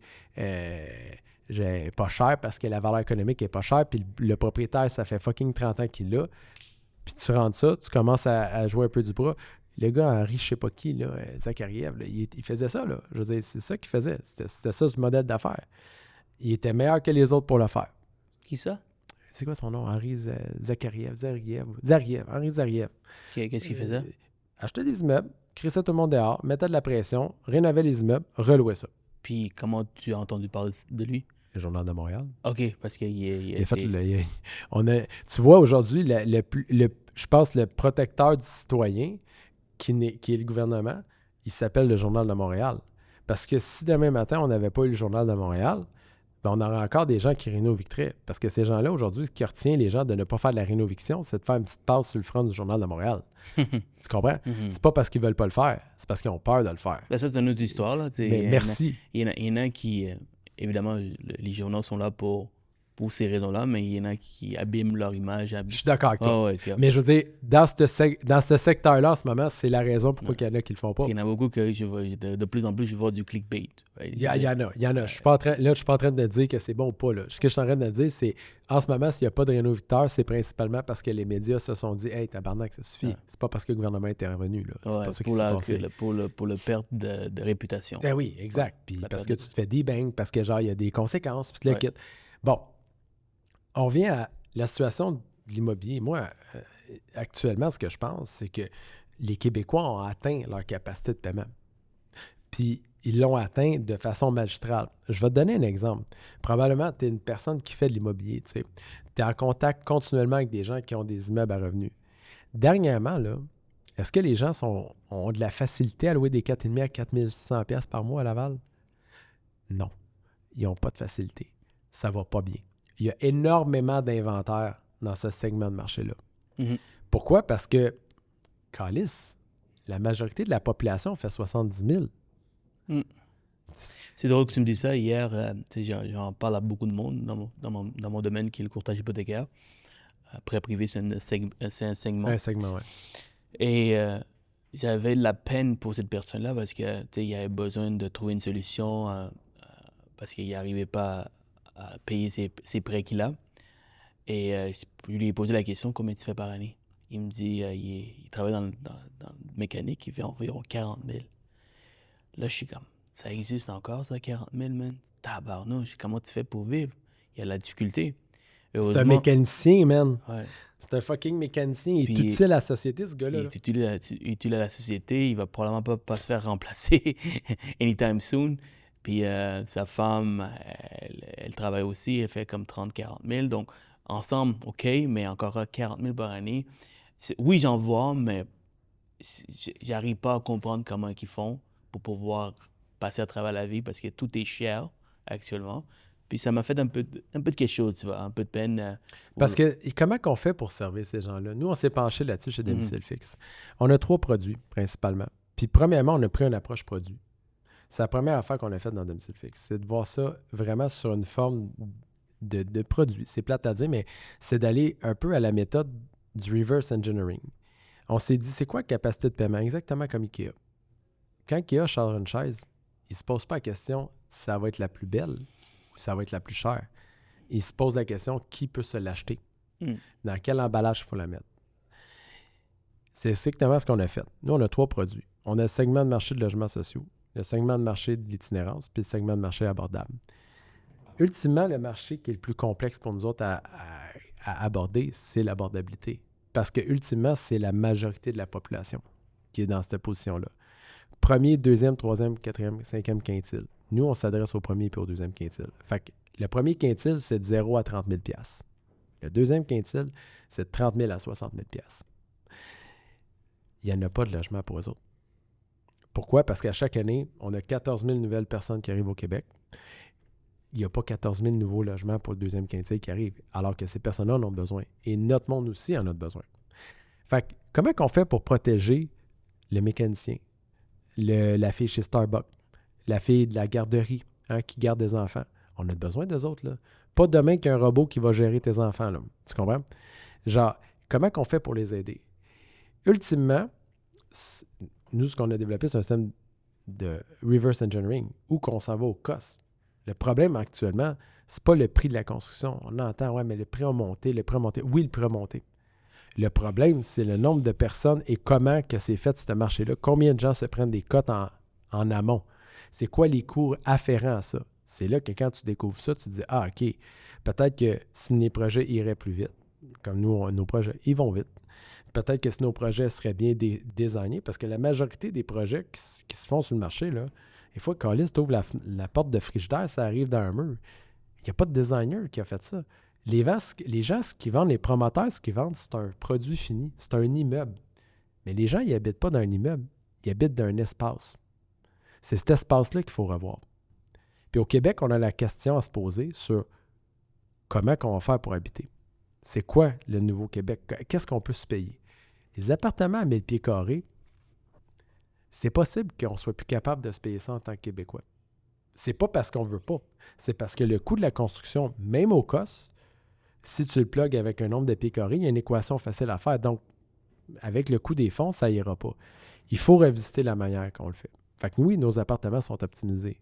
C'est des appartements qui fonctionnent en mètres cubes et non en pieds carrés. C'est des appartements qui ont plus de lumière, plus de hauteur, plus de design. Pourquoi? Parce qu'on rapetisse. On rapetisse pour économiser du pied carré puis optimiser ce qu'il y a. La majorité des gens vont pouvoir mutualiser des choses. Est-ce qu'on a tous besoin d'une laveuse sécheuse dans notre appartement? Est-ce qu'on a tous besoin d'espace à pu finir dans notre chambre? On a besoin d'espace de vie, salon, cuisine, on veut sortir du monde. Mais il faut repenser ça. C'est le défi qu'on s'est donné chez Domicile Fixe. Puis on le réalise en ce moment. Puis ça marche. Fait que quand les gens me disent « Est-ce que tu atteins tes cibles de marché? » Oui. Je suis une entreprise privée. Nous, on fait des sous. Notre modèle d'affaires est basé sur faire moins d'argent. Mais je veux dire, Honda aussi font moins d'argent qu'une Maybach quand ils vendent une Maybach. Le problème qu'on a au Québec actuellement, c'est comme s'il y avait juste des concessionnaires de Mercedes. Mais les gens, ce qu'ils ont besoin, c'est peut-être la Corolla qui fonctionne beau, bon, pas cher. Des vitres électriques pareilles, le power steering pareil, il y a une climatisation Bluetooth, tout est là pareil. Ça amène du point A au point B. Mais c'est pas une Maybach. Qui a besoin d'un esti de chalet urbain sur le toit, d'un gym, de ça? Ça, c'est des widgets qu'on a rajoutés. Tu sais, quand on parlait tout à l'heure des outils qu'on utilise là, pour donner de la valeur. Mais aujourd'hui, le gars qui est dans son garage, là, que tu me parles, là, à 40 000 par année, qui est avec son ratchet dans les mains, là, il sent qu'on laisse un petit peu du chalet urbain. Là. Tu comprends? Lui, si tu donnes le choix entre des dollars dans ses poches et une qualité de vie qui est correcte, ou un chalet urbain puis 2600 puis il doit tirer le diable par 2 bouts, je suis pas mal sûr qu'il va échanger le stress financier pour la quiétude d'esprit. C'est ça le pari qu'on a fait. Et si je comprends bien, tu fais de l'argent avec ce type de mécanisme, ce type de business, de modèle d'affaires, mais en même temps, tu aides la société, la population. C'est de l'impact. Tu as de l'impact. Exact. C'est abordable. Si tu devais comparer un système dans un autre pays qui ressemble à la nôtre, moi, j'ai un qui vient en tête, qui est le Japon, parce que le Japon, tout est fait petit. Je suis allé dernièrement en novembre et je trouvais ça merveilleux que tout le monde sont capables d'avoir une qualité de vie, même quand c'est très, très serré. T'as-tu un exemple à nous donner parce que tu sais, j'ai la difficulté à imaginer un peu. Regarde, je vais te donner un exemple. Avec ma blonde, au printemps, on a été à Miami. OK. On a loué un appartement, un Airbnb, dans Brickell.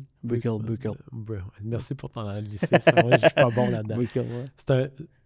Fait que les gens qui peuvent s'imaginer c'est où, c'est pas de la merde. Oh, ouais, c'est un beau quartier. C'est un beau quartier. J'ai loué un appartement, puis quand je suis arrivé là, j'ai dit à ma blonde, je m'en vais m'acheter un tape. Fait que j'ai été à quincaillerie, j'ai tout tapé. J'ai tout tapé l'appartement. L'appartement fait 482 pieds carrés. C'est la dernière journée de mon séjour que j'ai tout tapé. Parce que les premières journées de mon séjour, je me suis focusé à me poser la question, comment je me sens ici? Comment je me sens? Je me sentais bien. Est-ce que c'est assez? Est-ce que j'ai de l'espace? Oui, j'ai de l'espace. Il y a 120 pouces la cuisine est grande, il y a une table à manger, un salon.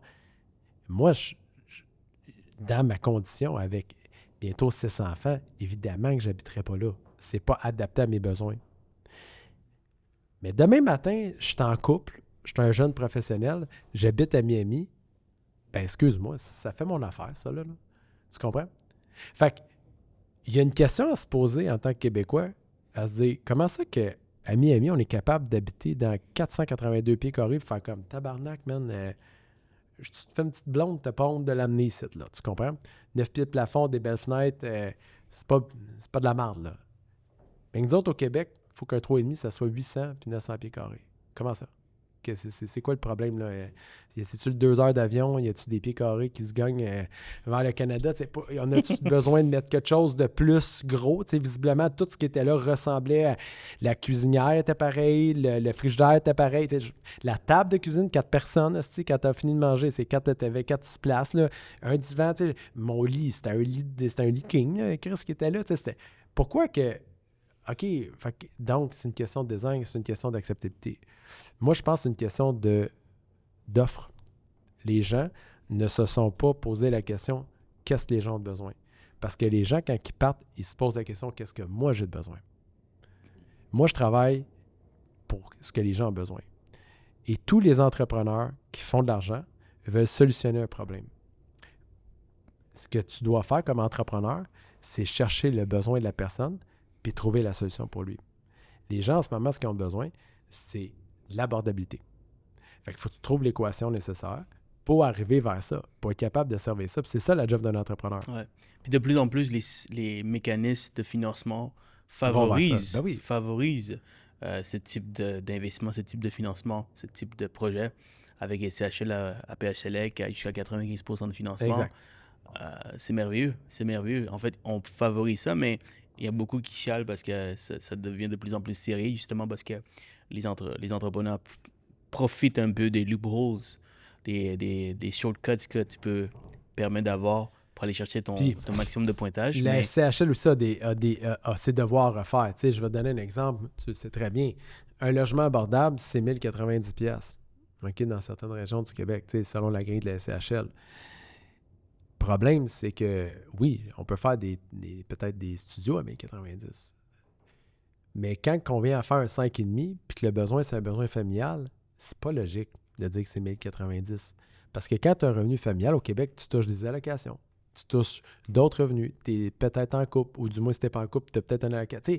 Tu as peut-être un truc familial. Donc, je trouve qu'il y a une déproportion au niveau de la SCHL qu'ils doivent refaire leur devoir parce que là, ce qui favorise, c'est les shortcuts. S'ils seraient capables de dire un 3,5$, ça, c'est 1300$. Ça, c'est abordable. Le studio, c'est 1090$. Ça, c'est abordable. Le 5,5$, ça, c'est 1500$. C'est abordable. Dans les faits, nous autres, on l'a fait le calcul. Fait dire, si c'est un 5,5$ à 1500$, la personne, il faut qu'elle fasse 22$ de l'heure, ça touche des allocations, puis elle a des enfants. Demain matin, si elle n'a pas d'enfants, là, elle va payer. C'est quoi le pourcentage que tu donnes? 30%. 30%. Parce qu'on s'est posé la question, mais demain matin, combien de personnes veulent habiter dans un 5,5$? Là, après ça, c'est la personne à se dire, écoute, Chris, si toi, tu es tout seul et tu veux habiter dans un 5,5$, sors ton cash puis paye-le. Le upside pour habiter dans un environnement plus grand. Mais ultimement, on t'a offert de quoi qui était abordable à tous les niveaux. Mais si tu as des enfants, techniquement, à capacité de paiement, à 1500$, tu es capable de te payer un 5,5$. C'est ça l'abordabilité, c'est le 30%. 30% de ton salaire. Si on prend la moyenne québécoise, ben, c'est assez facile à trianguler. Puis, si on focus sur le deuxième quintile, ben, c'est encore plus facile d'aller vers la destination. Fait que pour moi, l'équation, c'est de dire, ben, si j'ai 1500$ de revenus pour faire des 5,5, fois le nombre de 5,5 que je veux faire, ça me donne une valeur économique. Cette valeur économique-là, je la divise par un coefficient de construction, ça va me donner nécessairement un nombre de pieds carrés. Fait que demain matin, quand j'arrive à mes équipes de conception, j'ai déjà une quantité de pieds carrés parce que j'ai parti de la capacité de paiement, la valeur économique, puis je me suis ramassé là. Notre modèle de domicile fixe, ce qui fait qu'il est fort et qui marche, c'est qu'il est quasi exempt de subvention. Fait qu'actuellement, dans leur marché spéculatif, du moins dans le premier quintile, il faut qu'il y ait des subventions. Dans le logement abordable, pour arriver à l'abordabilité, il faut arriver à des subventions. Moi, je me suis dit, comment on peut faire pour faire des logements sans subvention ou quasiment aucune subvention? Puis dis-moi, pourquoi les entrepreneurs ont de la difficulté actuellement? Surtout les constructeurs, ils chialent puis ils disent que c'est pas rentable. Je vais te dire pourquoi. Puis tandis que toi, tu arrives à trouver... Je me suis posé la même crise de question. Ouais. Honnêtement, là, quand j'ai commencé, je me suis dit, qu'est-ce qui se passe, man? Qu'est-ce qui se fucking passe? Puis j'ai réalisé que dans ce marché-là, quand on parle de grands volumes, là, quand on parle de grosses constructions, là, puis là, c'est une opinion qui est impopulaire. C'est des gens qui, ça fait des années qu'ils sont là. C'est des personnes qui ont 60 ans d'âge, qui ont des entreprises qui ont 25-30 ans d'antériorité, qui ont des équipes en dessous d'eux autres, qui ont une façon de faire qui fonctionnait. Là, ils arrivent à 60 ans, 65 ans, 70 ans, 55 ans. Ils se disent, hey, moi, il me reste 5 ans avant ma retraite, là. Tu comprends? Je vais-tu me fendre le cul en 4? Je suis déjà multimillionnaire. Je vais-tu me fendre le cul en 4 pour trouver une solution, quitte à arrêter puis se laquer un peu? C'est ça qui se passe dans le marché actuel. Il y a peu de nouveaux arrivants qui ont de la capacité. Cette capacité-là, cet enseignement-là est dur à avoir parce qu'il y a des vieux réflexes qui sont là. Et le marché financier est aussi concomitant avec ça. Fait qu'il faut faire changer le marché financier, des fonds fiscalisés, des affaires puis qui sont en train de le faire, là. Ces gens-là sont en train d'avoir la réflexion à se dire peut-être que notre modèle ne marche pas. Parce que la majorité de ces fonds-là, actuellement, ont financé des gars qui ont de l'inventaire. Fait que quand ils bâtissaient, puis qu'il y avait des dépassements de coûts avant, c'est pas grave, on faisait des prêts mezzanines, on les tirait, puis le locataire allait payer. Mais tant qu'il n'y avait pas d'inventaire, c'était correct parce qu'on ne jouait pas dans le rendement potentiel de ces fonds-là. Là, aujourd'hui, on a de l'inventaire. Ce que ça veut dire, c'est que la demande n'est pas là dans ce segment-là. Fait qu'il faut qu'ils se retournent vers leurs financiers puis leur dire « Hey, qu'est-ce qu'on fait avec ça? » Notre idée qu'on avait de louer ça 2600, elle ne marche pas. Fait qu'on fait quoi? Si on garde l'inventaire, on perd de l'argent. Si on baisse les prix, on baisse du rendement. Fait que les fonds sont en mode panique, en mode travail, en mode redirection, en mode travailler le modèle. Puis ils ont besoin de nouveaux modèles pour arriver à ça. Ils ont besoin de nouvelles façons de faire parce que visiblement, le marché, donc les gens, ne répondent plus à l'offre qu'on a. Fait que là, il faut trouver un autre vecteur. Moi, je prétends que l'abordabilité, c'est la plus grande opportunité de la décennie. Genre, ultimement, si on est capable de focusser à une place puis d'y arriver, on va réussir à faire quoi de bien. C'est quoi, pour celui qui est intéressé, mais il a besoin peut-être plus de conviction, il est un peu plus au sous, puis il se pose la question, à quel pourcentage qu'on perd versus...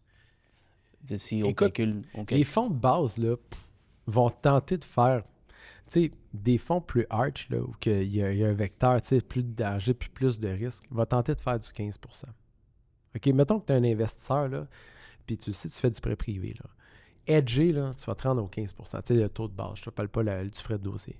Tu vas te dire, ça, c'est... À haut de 15%, là, c'est cowboy un peu, là. Ça veut dire que l'autre bas, il se passe de quoi, là? Tu sais, je veux dire, toute proportion gardée, c'est toi qui a une bonne... Mais encore là, à 15%, on peut avoir des très beaux dossiers si on va un peu... Non, mais moi, je paye du 15. Ouais. C'est la construction. Ouais. Mais quand tu dépasses ça, ouais.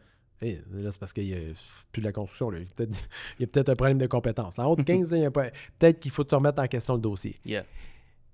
Quand on rétrograde, mettons qu'on part de ça du 15, puis qu'on arrive au 12, puis qu'on arrive là, ça, c'est le prêt normal. Tu sais, une première sur une maison, Bon, ça, il y a le risque, quoi? Le risque, le gars ne paye pas, bon, tu n'as pas tous ses papiers, tu ne sais pas combien de temps, c'est pour ça. Fait que, puis après ça, tu as le taux bancaire à 4 %. Mais là, il n'y a plus de risque, parce que là, il faut que tu passes dans le filet de la banque, là, pour arriver là. Chris, tu as donné tes bobettes, tes enfants, tes affaires, ton pedigree, une pinte de sang, ils ont tout, tu comprends? Fait que là, c'est sûr que c'est sécure. Ils peuvent prévoir ton comportement. Entre les deux, tu as une marge. Entre le 12 et le 4. Moi, je pense que c'est là qu'il se trouve le terrain de jeu. Parce que, pour moi, faire de notre argent, qu'on fasse du 10 puis du 8, mais qu'on soit dans un marché sécure, bien, ça fait du sens. Parce que demain matin, là, si tu as un logement à 2600$ puis tu essaies de le crinquer, là, tu ne seras pas capable. Le monde ne sera plus capable. Si tu as un logement à 1000$ puis que tu augmentes de 4 % par année ou 3 % par année, peu importe, bien, il va toujours avoir de l'espace, là. Parce que tu ne l'as pas parti à la même place. Fait que la personne est capable de suivre l'inflation, de suivre on idéalise ça, mais on espère que c'est ça qui va se passer. Mais c'est pas la même affaire que partir à 2600$ par mois. Tu comprends? Fait que pour moi, il y a de quoi de crissement sécuritaire que d'investir dans l'abordabilité. Parce que ton produit, il est sûr et garanti. À titre d'exemple, on revient sur mon exemple des véhicules. Demain matin, ou même des meubles, là, chez Ikea, l'inventaire à tourne. Va-t'en chez Roche-Beaubois, tabarnak, le vendeur, des fois, là, on passe là, puis il fait pas mal sur son téléphone cellulaire, là. Puis quand tu repasses le lendemain, il est pas mal sur son téléphone cellulaire, là. Puis là, une fois de temps en temps, que tu as quelqu'un qui rentre chez Roche-Beaubois, puis il achète un divan à 25 000$, tu comprends? Pendant ce temps-là, chez Ikea, peut-être que la facture moyenne est de 2 000$, puis il y a peut-être 3 000 personnes qui franchissent la porte à chaque jour. Fait que visiblement, la demande, elle se trouve là. Puis ils ont réussi à répondre à l'offre. Si demain matin, je suis un investisseur, puis je veux un investissement sécure, est-ce que tu penses que je la mets chez Ikea ou je la mets chez Roche-Beaubois? Si tu es investisseur et tu as à investir dans l'entreprise, c'est où que tu vas investir?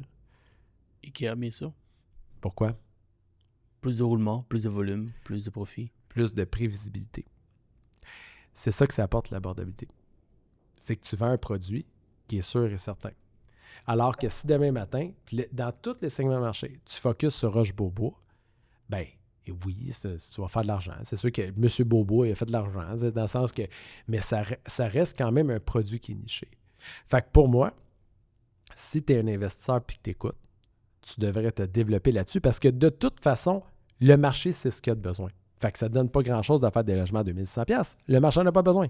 Si tu le fais, tu risques d'être pogné avec, de baisser tes prix, tes pro-forma feront plus de sens ou tu vas être obligé de rétrograder et peut-être étirer ta mise de fonds. Par contre, si tu réussis à dénicher des immeubles qui sont abordables maintenant, moi, si j'aurais une stratégie, puis je rentrais dans le use, parce que ça aussi, là, on va parler un peu à la fin de stratégie. Si demain matin, je rentrais dans le use, puis moi-même, personnellement, comme investisseur, je voudrais acheter des blocs, je focuserais sur des blocs abordables. Plus de gestion, plus de prévisibilité. Puis j'essaierais de les prendre le plus en état possible puis de continuer la mission de ça.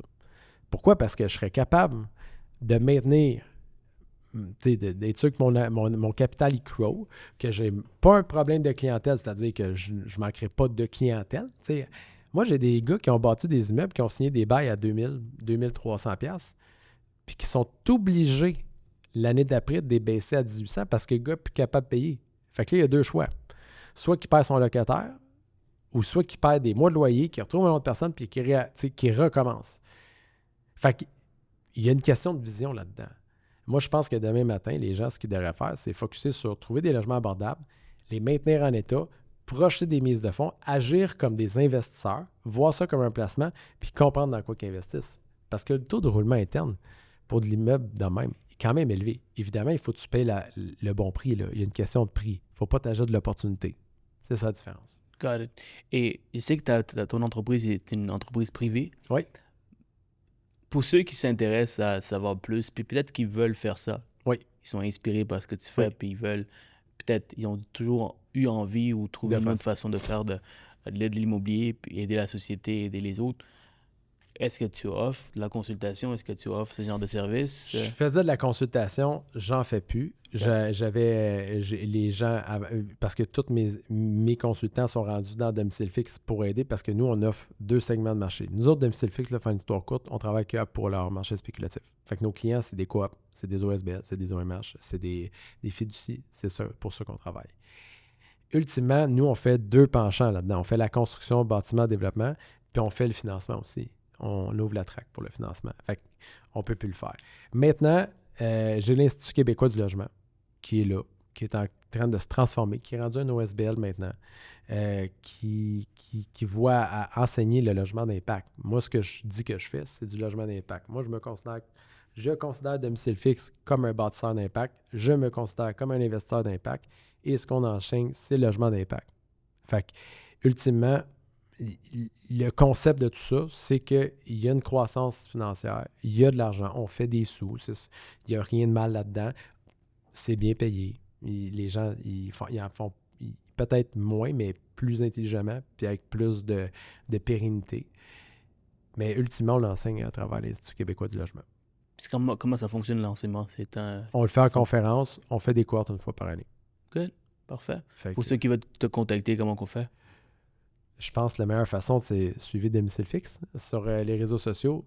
Moi, JF Tremblay sur les autres plateformes, puis l'Institut québécois du logement. On a bientôt fini le podcast, Jean-François. C'était merveilleux comme conversation. J'ai Moi adoré. Aussi, j'ai vraiment adoré. On a commencé de façon... C'est la première fois que j'ai la chance d'aller autant en profondeur. Tu sais, merci. Tu sais, quand tu as commencé, tu as dit, moi, j'avais pas de questions préfaites, puis tu le quittes.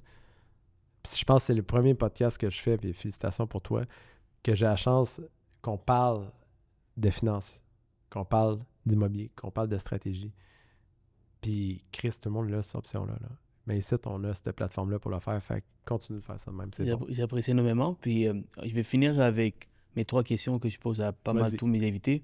Si tu devais reculer en arrière et rencontrer les jeunes entrepreneurs, Jean-François, qui débutent peut-être dans les années où il s'est lancé dans l'immobilier, et tu avais 30 secondes pour lui donner des conseils avec la sagesse, l'expérience, les erreurs que tu as faites aujourd'hui, qu'est-ce que tu aurais fait? Tu rentres dans une machine à retourner dans le temps, tu rencontres le jeune Jean-François, qui est peut-être 200 livres plus gros, et qu'est-ce que tu leur aurais donné comme conseil? OK, je dirais rapidement 2 choses. Il faut jamais que tu lâches. Puis ça, c'est un conseil un peu pium-pium, mais en voulant dire, j'y montrais la perspective.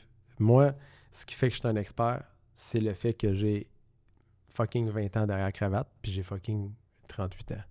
Je l'ai fait, refait. Je suis un trapéziste au Cirque du Soleil. C'est le gars qui fait des swings, là, il a pas peur quand il monte dans le mode de faire ses swings parce que ça fait fucking 20 ans qu'il fait des swings. Tu comprends? C'est pour ça que je suis là. Fait que donc, je dirais, plus que tu persévères, plus que tu montes. Deuxième point que je dirais, il faut que le matin, tu te lèves puis tu cherches l'inconfort. Si c'est confortable, tu n'es pas à bonne place. Il faut que tu cherches continuellement ce qui est inconfortable. Il faut que tu cherches continuellement à te dépasser. Puis comment tu fais pour te dépasser? Tu te mets dans des situations inconfortables. Si c'est inconfortable, c'est que tu es à la bonne place. Puis ça, c'est la seule façon pour grandir. Personnellement, entrepreneur, familialement, c'est d'aller régler les affaires puis d'aller droit au but à dire si je vais là, ça fait mal, c'est là que je dois aller. Parce que c'est la seule place que je peux grandir puis guérir. Wow, love it. L'inconfort. Ça, c'est ce que j'ai beaucoup aimé de ton partage. C'est vrai que des fois, même si on a beaucoup accompli, on est rendu plus loin, l'humain cherche toujours le confort. C'est naturel. Ouais, c'est naturel. Donc, des fois, il faut se répéter l'inconfort. Puis je pense que j'ai besoin de ça actuellement. Merci, Jeff. Et l'autre question, c'était si tu lis un livre que tu recommandes. Évidemment, Imite, qui est un très bon livre et certainement acheté pour écouter. T'as-tu un autre que tu aimerais... Moi, j'ai lu les livres de l'anthropologue Yuval Harari que tu pourras mettre dans les commentaires. Je pense Homo Deus, Homo Sapiens, les 21. Ça, c'est du bon. Bible, ça, bon. C'est moi, j'ai lu l'ensemble de son œuvre. J'ai lu le premier, le Sapiens. Ouais, mais les autres sont encore plus fous, là. J'ai comme perdu l'intérêt à travers le... C'est tough à lire. Il faut que tu le prennes avec... c'est un long-term lecture, là. Mais un que j'ai bien aimé, c'est les 21 changements du 20e siècle, là, je pense que ça s'appelle. Puis ce gars-là, il avait vu venir... Lui, il connaissait Palantir avant que ça arrive, là, en 2004. Il connaissait ça, ce gars-là. Là. Puis ultimement, il a une vision excessivement précise de ce qui se passe puis de l'avenir. D'ailleurs, c'est lui qui arrive avec les 4C. Hein? Tantôt, tu parlais de le futur, les 4C, là, tu sais, c'est quoi pour tes enfants, pour les gens qui écoutent? Là? Il va falloir que les gens développent leur capital thinking, leur jugement, la communication, la collaboration et la créativité. C'est la seule façon de passer à travers le AI. Parce que ça, j'ai appris ça dans ce livre-là. Je trouve ça pertinent, mais juste ça vaut la peine de lire, de se péter même des soirées. Mais ce gars, il est vraiment incroyable. En tout cas, Puis dernière question que j'y viens d'inventer. Vas-y. Parce que habituellement, j'ai une question que je demande à tout le monde, mais pour toi, ça va être différent. Donc, selon toi, où est-ce qu'on s'en va avec IA? Est-ce qu'on devrait avoir peur ou on devrait être excité du IA? Moi, je pense que dans l'avenir, il va y avoir une masse dormante. Une masse de quoi? Une masse dormante. Dormante, OK. Les humains vont devenir inutiles. Et la principale affaire que j'essaie de faire pour mes enfants, c'est de leur enseigner à être utile, à trouver sa place. Parce que plus que ça va aller, moins qu'il y a de gens qui vont travailler. Peut-être que c'est vrai que la qualité de vie va être meilleure. Selon Elon Musk, là, qui est trillionnaire, là, lui, il nous dit « Inquiétez-vous pas, c'est sûr. » Mais ultimement, pour nous autres qui ne le sont pas et qui ne le seront probablement jamais, je t'inquiète pour mes enfants. Parce que, comme tu l'as nommé, ce qui s'apprend à l'école aujourd'hui se règle sur ChatGPT en 4 secondes. Je pense qu'il va faire focusser sur le savoir-être puis être capable. On a commencé là, en début de podcast en parlant d'intolérance, de racisme. Hein? À un moment donné, si on ne fait pas attention à notre race humaine, il y a peut-être des chances qu'on se fasse lyncher par d'autres choses. Puis je pense que c'est peut-être une bonne chose que finalement, on pense à la race humaine que la race blanche, la race noire, la race brune. Ouais. Protégeons-nous donc. Fait que c'est ça que je dirais. Man, ça a été un tellement beau podcast. Je suis vraiment fucking content. Pareillement. J'espère que vous avez aimé aussi. Big up pour le studio parce qu'ils ont un esti de tapis. Moi, je suis en sandales. Là, puis là, mes pieds sont tous au chaud sur le petit tapis. Fait que bravo au studio. Shout out à compagnie Orco de Soram. Merci beaucoup. Et on se voit au prochain podcast, guys.